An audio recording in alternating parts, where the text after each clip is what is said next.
what's the basis for morality? What is the basis for morality? The answer to the question, what is the basis for morality, lies in the answer to the more essential and far more important question, what is morality? And that's a question theists never ask. They're always crapping on about the basis for this, the basis for that. What's the basis for purpose? What's the basis for meaning? They never ask, what is purpose? What is meaning? What is morality? As soon as you've answered that, you have the answer to all those questions about the basis of these things. So let's get on with the actual work of answering that question. What is morality? What is a moral principle? What is a moral judgment? A moral principle and a moral judgment are nothing more or less than a logical principle and a logical judgment. That's all moral judgments actually are. They are logical judgments. When we judge things to be morally good or bad, what we are actually doing is making a judgment about the efficacy or the merits or demerits of a particular circumstance with respect to certain goals or desired outcomes or value sets.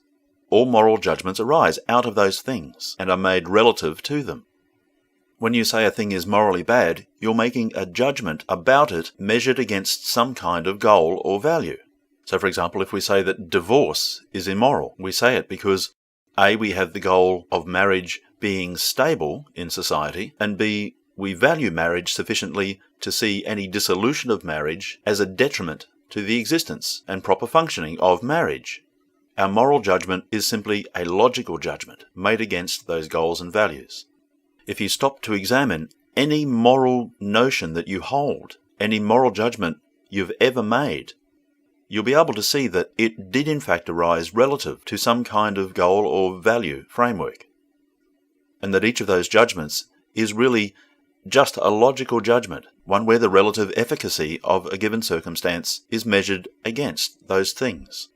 This is one of the reasons that two people can witness the exact same set of circumstances and yet make completely different moral judgments regarding them.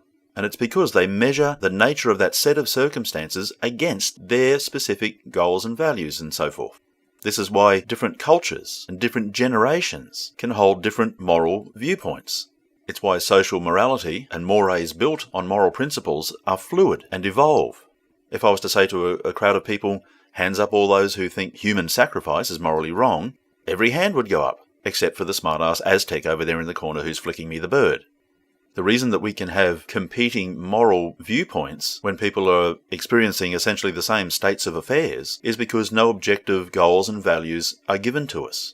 They differ from one person, one culture, one generation to the next. Now, it's true that we do have certain collective and quasi-universal moral principles, but there's no real significance in that observation. It's to be expected. We are, of course, all members of the same species, who share essentially the same consciousness, and more or less the same experiences of reality and of each other. So it's entirely to be expected that we would share certain moral principles, and indeed certain goals and values, such as happiness, for example. There's no more significance in this quasi-universal existence of moral tenets than there is in the observation that most beavers gnaw on trees and build dams. Now, of course, it's not always the case that we are consciously aware of the goals and value frameworks from within which we make particular moral judgments. And indeed, it's that very lack of consciousness of the goals and values that we actually possess that causes us to think that our moral principles and moral judgments arise from somewhere else, or have some kind of intrinsic reality, or are visited upon us by the goodness fairy. But once you gain a conscious awareness of the goals and values that you actually possess and express, you can immediately see that this is where your moral principles and judgments come from. And you understand that those things are in fact the basis for your morality in its entirety.